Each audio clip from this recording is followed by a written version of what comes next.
LED bulb repairing করার পদ্ধতি অনেক রকম শিখেছেন বা অনেক ভিডিও দেখেছেন। আমি আপনাদেরকে এই ভিডিওটার মাধ্যমে এমন একটা সিস্টেম দেখাবো এলইডি বাল্ব রিপেয়ারিং করার।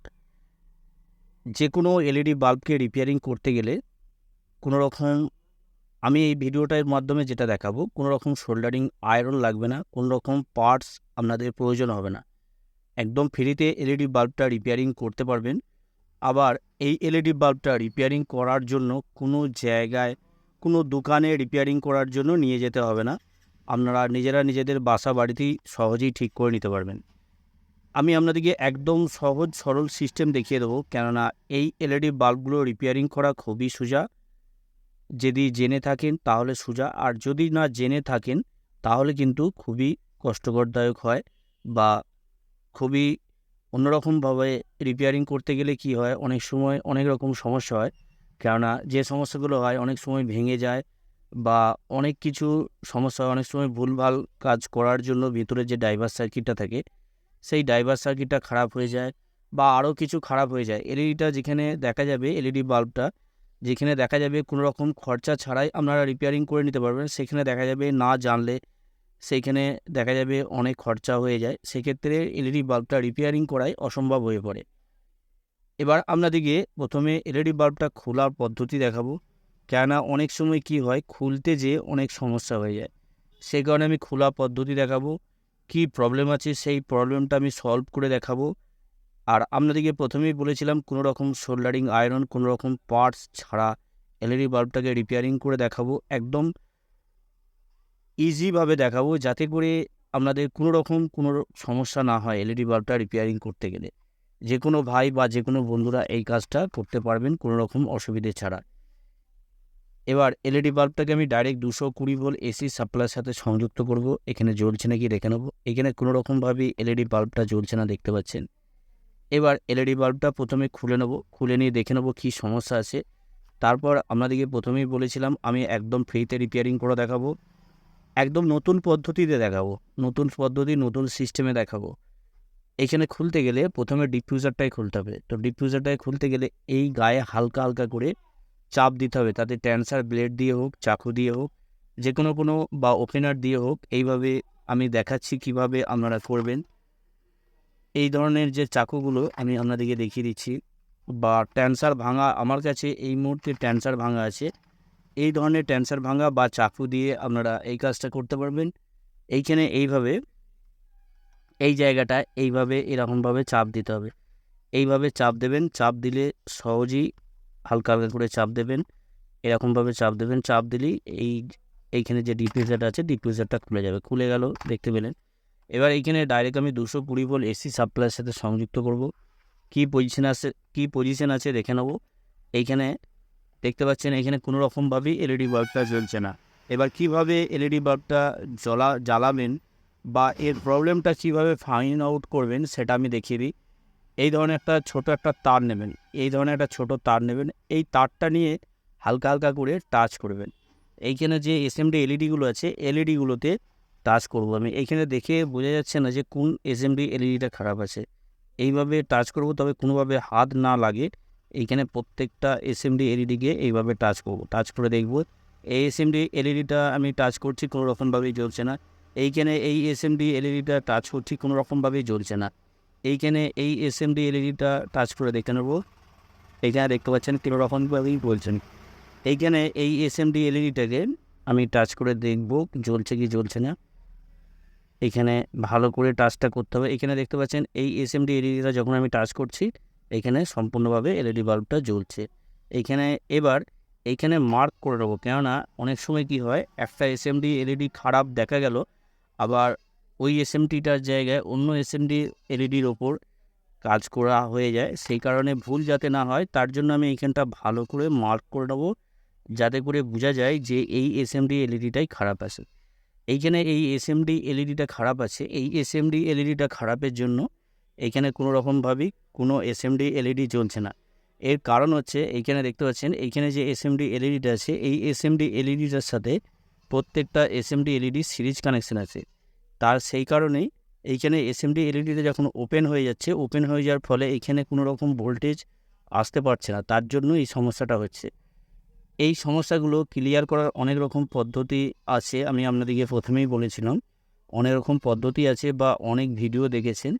তো এই ভিডিওটার মাধ্যমে এমন একটা সহজ সিস্টেম দেখাবো, কোনো রকম খরচা ছাড়া আপনারা এই এলইডি বাল্বটাকে পুরোপুরিভাবে রিপেয়ারিং করতে পারবেন।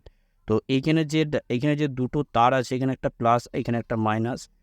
এই দুটো তার ভিতরে যে ড্রাইভার সার্কিট আছে, ড্রাইভার সার্কিট থেকে এই দুটো তার আউটপুট ভোল্টেজ আসছে, দিয়ে এইখানে যে এমসিবিসিবি প্লেটটা আছে, এই এমসিবিসিবি প্লেটটা ভোল্টেজ পাচ্ছে, ভোল্টেজ পাওয়ার পর এখানে এলইডিগুলো জ্বলছে। তো এইখানে জ্বলা মানে ভিতরে ড্রাইভার সার্কিটটা পুরোপুরিভাবে ওকে আছে, কোনো রকম সন্দেহ নেই। এবার এইখানে যে এসএমডিটা আছে, এসএমডি এলইডিটা আছে, এই এসএমডি এলইডিটাকে এইভাবে আমি ওপেনার দিয়ে তুলে নেবো। এইভাবে তুলে নিলাম, তুলে নেওয়ার পর এই জায়গাটা আমি ভালো করে পরিষ্কার করে নেবো। এইখানে পরিষ্কার করে নিয়ে এইখানে দেখতে পাচ্ছেন এইখানে যে দুটো পয়েন্ট আছে, একদিকটা প্লাস আর একদিকটা মাইনাস। এইখানে এই যে দুটো পয়েন্ট আছে, এইখানে যে গ্যাপটা আছে, এই এসএমডি এলইডিটা কী হয়, যখন খারাপ হয়ে যায় এইখানে এইভাবে ভিতরে গ্যাপ হয়ে যায়। তো গ্যাপ হওয়া মানে এইখান থেকে এইখানে কোনো রকমভাবেই সাপ্লাই আসছে না। এই সাপ্লাই না আসার জন্য সিরিজ কানেকশান আছে প্রত্যেকটা এসএমডি এলইডি, একটার সাথে একটা সিরিজ কানেকশান আছে। এই সিরিজ কানেকশান থাকার জন্য একটা এসএমডি যখন ওপেন হয়ে যাচ্ছে তখন কোনো রকমভাবে ভোল্টেজ পাচ্ছে না, ভোল্টেজ না পাওয়ার জন্য এখানে কোনো এসএমডি জ্বলছে না। এইখানে যে জায়গাটা আছে এই জায়গাটাকে ভালো করে পরিষ্কার করে নেবো। এইখানে তার জন্য পেস্ট দেবো, সোল্ডারিং আয়রন আপনাদেরকে বলেছিলাম আমি সোল্ডারিং আয়রন ছাড়াও এই কাজটা করতে পারবেন। তবে আমি আপনাদেরকে বলেছি সোল্ডারিং আয়রন ছাড়া বা কোনো রকম যন্ত্রপাতি ছাড়া বা কোনো রকম পার্টস ছাড়াই এই কাজটা করতে পারবেন। জাস্ট আমি আপনাদেরকে বোঝাবার জন্য এটা দেখাচ্ছি। আপনাদের কাছে সোল্ডারিং আয়রন বা মাল্টিমিটার যদি নাও থাকে তাহলেও এই কাজটা করতে পারবেন। তার জন্য কি করব, আমি এখানে এই জায়গাটা ভালো করে পরিষ্কার করে নেব। পরিষ্কার করে নিয়ে আপনাদেরকে দেখিয়ে দিচ্ছি কীভাবে আপনারা এই কাজটা সহজেই নিজেরা নিজেদের বাসা বাড়িতে, কেননা এই ধরনের এলইডি বাল্ব প্রায় বাসা বাড়িতেই থাকে, যেখানে হোক না যেখানে হোক এই এলইডি বাল্বগুলো ব্যবহার করা হয়। তো ব্যবহার করার সময় বা এলইডি বাল্বগুলো জ্বলতে জ্বলতে হঠাৎ করেই নষ্ট হয়ে যায়, সেক্ষেত্রে রিপেয়ারিং করা অসম্ভব হয়ে পড়ে, বা নতুন এলইডি বাল্ব যে লাগাবেন সেক্ষেত্রেও নতুন এলইডি বাল্ব পাওয়া যায় না। তো এই টিক্সগুলো বা এই সিস্টেমগুলো যদি আপনাদের জানা থাকে তাহলে কি হবে, আপনারা নিজেরাই জাস্ট কয়েক সেকেন্ড যদি সময় দেন তাহলে কিন্তু এই কাজগুলোই সহজে আপনারা করে নিতে পারবেন। এইখানে এই জায়গাটা ভালো করে আমি পরিষ্কার করে নিলাম।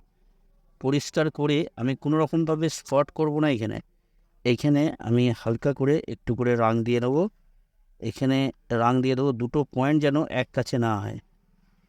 দুটো পয়েন্ট যদি এক কাছে হয় তাহলে কিন্তু এলইডি বাল্বটা জ্বলে যাবে, ঠিক আছে, কিন্তু বেশি দিন ব্যবহার করতে পারবে না। এখানে আমি একটা সিস্টেম আপনাদেরকে দেখিয়ে দেবো। এখানে দুটো পয়েন্ট যেন এক কাছে না হয়, এইভাবে এই জায়গাটায় একটু রং দিয়ে দেবেন। এখানে রং দেওয়া গেলো, আপনাদেরকে দেখাচ্ছি কোনো রকম কিন্তু এখানে শর্ট করিনি। এইখানে দেখতে পাচ্ছেন এখানে কোনো রকম শর্ট করিনি। এখানে একবার আমি টেস্ট করে দেখে নেবো, ডাইরেক্ট 220 ভোল্ট এসি সাপ্লাইয়ের সাথে আমি সংযুক্ত করে দেখে নেব। এইখানে আমি ডাইরেক্ট 220 ভোল্ট এসি সাপ্লাইয়ের সাথে সংযুক্ত করছি। এইখানে দেখতে পাচ্ছেন কোনো রকমভাবেই এলইডি বাল্বটা জ্বলছে না। এইখানে শর্ট করার পর এইখানে যে দুটো পয়েন্ট আছে, এই দুটো পয়েন্টকে এইভাবে শর্ট করবেন, কারণ এখানে যে ভোল্টেজটা থাকে ভোল্টেজটা ডিসচার্জ করে দিতে হবে। এখানে দেখতে পেলেন একটা ভোল্টেজ ডিসচার্জ হলো, এখানে ফায়ারিং হলো, তার মানে ভোল্টেজটা পুরোপুরিভাবে ড্রাইভার সার্কিট, ভেতরে যে ড্রাইভার সার্কিটটা আছে ড্রাইভার সার্কিট থেকে পুরোপুরিভাবে ভোল্টেজটা আউট হয়ে গেল। এখানে কোনো রকমভাবে আর ভোল্টেজ নেই। তবে এইখানে এই কাজগুলো করার সময় এইখানে সরাসরি হাত দেবেন না, খুবই সাবধানের সাথে এই কাজটা করবেন। এইখানে আমি স্ট্যান্ডে লাগিয়ে নেব। স্ট্যান্ডে লাগিয়ে নিয়ে এই জায়গাটায় আমি একটা কাজ করে আপনাদেরকে দেখাচ্ছি। আপনাদেরকে প্রথমেই বলেছিলাম কোনো রকম সোল্ডারিং আয়রন ছাড়া এই কাজটা আপনারা সহজে করতে পারবেন। এখানে কি করব, এইখানে আমি একটা রাং নিয়েছি, যে কোনো রাং নিতে পারেন যে কাজগুলো করেন, বা রাং ছাড়াও এই কাজটা করতে পারবেন সেটাও আমি বলে দেবো। তার জন্য বাড়িতে ব্যবহার করা একটা জিনিস লাগবে, সেটা আমি দেখিয়ে দিচ্ছি কী জিনিস আপনারা নেবেন। এই ধরনের ম্যাচিস বা দিশলাই যেখানে যেরকমভাবে পরিচিত আছে, এই দিশলাইটা দিয়ে আমি এই কাজটা করব। এইখানে একটা দিশলাই, আমি এখানে একটা কাঠি বার করব। সেই কাঠিটা বার করার পর এইখানে এটা ভাঙা আছে, এটা আমি নেবো না। তো ভালো একটা শক্ত দেখে কাঠি বার করব, যাতে করে এই কাজটা করার সুবিধা হয়। এইখানে আমি দেশলাইটা ভালো করে জেলে নেব। এইখানে ম্যাচিসটাকে জ্বালবো, তো অনেক দিন হয়ে গেছে, সেই হিসেবে জ্বলতে চাইছে না। কেননা অনেক সময় কী হয়, এখানে এই কাঠিটাকে বাদ দিলাম, এবার দিয়ে আমি জ্বালবো এখানে। অনেক সময় কী হয়, এই ড্যাম ওয়েদারের জন্য জ্বলতে চায় না। তো এখানে এই সমস্যাটা আপনাদেরও হতে পারে। তো দেশলাইটা যদি নতুন হয় তাহলে এই সমস্যাটা হবে না, এটা অনেক দিন আছে বলে এই সমস্যাটা হচ্ছে। তো এইখানে জ্বলে গেল, দেখতে পেলেন। জ্বালানোর পর এই জায়গাটায় ভালো করে রাংটাকে এইখানে সুন্দরভাবে এখানে বসবে থাকবে। তো এইখানে কিছুটা অংশ বসে গেছে, দেখতে পাচ্ছেন। এবার আর একবার আমি জ্বালাবো, যাতে করে পরিষ্কার করে এই জায়গাটায় একটু রাং, কিছুটা পরিমাণে রাং যাতে করে বসে যায়। এইখানটা আমি একটু পেস্ট দিয়ে নেবো, এইখানটা একটু পেস্ট দিয়ে নেবো। তো আপনাদের ক্ষেত্রে পেস্ট না দিলেও হবে, আমি জাস্ট দেখানোর জন্য এই সিস্টেমটা দেখাচ্ছি আপনাদেরকে। এইখানটা একটু পেস্ট দিয়ে নিলাম। পেস্ট দিয়ে নেওয়ার পর এইখানে আবার আমি জ্বালবো, জেলে এইখানে এই জায়গাটাতে আমি ভালো করে রাংটাকে গলাবো। এইখানে ম্যাচিসটা ধরবেন, ধরার পর এখানে গলে যাবে। এইখানে পয়েন্টটা পড়ছে, এইখানটা পয়েন্টটা পড়ার পর এখানে আমি আরেকটু ভালো করে শর্ট করে ম্যাচিসটা জ্বালবো। এইখানে সুন্দরভাবে ম্যাচিসটাকে জেলে নিলাম। জেলে নেওয়ার পর এইখানে তবে একটু কাছে নিয়ে এই কাজটা করতে হবে। কাছে নিয়ে করলে তাহলে কি হবে, এখানে যে রাংটা গলে ঠিক জায়গায় পড়ে। তো এইখানে রাংটা কিছুটা অংশ গলেছে। এইখানে এবার আমি এখানে কেটে নেবো, এই জায়গাটা কেটে নেবো। এইখানে কেটে নেবো এই জায়গাটা, টুকরোটা এইখানে রাখতে হবে। এইখানে সুন্দরভাবে এই জায়গাটা কেটে নেবো, কেটে নিয়ে মিডিলে আমি রেখে দেবো। মিডিলে রাখার পর এইখানে দেখতে পাচ্ছেন, এইখানে এবার এলইডি বাল্বটাকে জ্বালাবো। জ্বলছে কি জ্বলছে না আমি দেখে নেবো একবার, তারপরে আমি আপনাদেরকে দেখিয়ে দিচ্ছি। এখানে এলইডি বাল্বটা জ্বলছে না গিয়ে একবার দেখে নেব। এইখানে দেখতে পাচ্ছেন, এখানে কোনো রকমভাবেই এলইডি বাল্বটা জ্বলছে না, তার মানে এইখানে ঠিকঠাকভাবে টাচ হয় না, সেই কারণে জ্বলছে না। তো এখানে আমি ভালো করে টাচ করে দেবো। এইখানে সুন্দরভাবে টাচ করে এনে দেখতে পাচ্ছেন, এইখানে যখন আমি টাচ করে দিচ্ছি পরিষ্কারভাবে জ্বলছে এলইডি বাল্বটা, কোনো রকম সমস্যা নেই। এবার আপনাদেরকে দেখিয়ে দিচ্ছি, এই জায়গাটা ভালো করে এখানে করে নিতে হবে। এইখানে এই জায়গাটাতে ভালো করে সোল্ডারিং আয়রনটা বা সোল্ডারটা যে আমি রাংটা এখানে গলিয়েছি, এটা আবার ম্যাচিস দিয়ে আমি ভালো করে এখানে গলিয়ে দিয়েছি। আমি আপনাদেরকে একবার গলিয়ে দেখাচ্ছি। প্রথমে ডিফিউজারটাকে আমি এঁটে নিই, ডিফিউজারটাকে এঁটে নিয়ে আমি আপনাদেরকে দেখাচ্ছি গলিয়ে। অনেক সময় হয়তো ভাববেন যে রাং বলছে না, এখানে আপনাদেরকে দেখিয়ে দিচ্ছি একবার। এইখানে এই যে রাংটা আমি নিয়েছি, এই রাংটা আমি আরেকবার ম্যাচিসটা জ্বালাবো, জ্বালিয়ে দেখে নেব বা আপনাদেরকে দেখিয়ে দেবো এর কাজ হচ্ছে কি হচ্ছে না। তবে ডিসলাইটটা যে জ্বালাবেন, ডিসলাইটটা জ্বালানোর সময় একটু কাছে জ্বালাতে হবে। এইখানে আমি সুন্দরভাবে একবার জ্বালিয়ে নেব।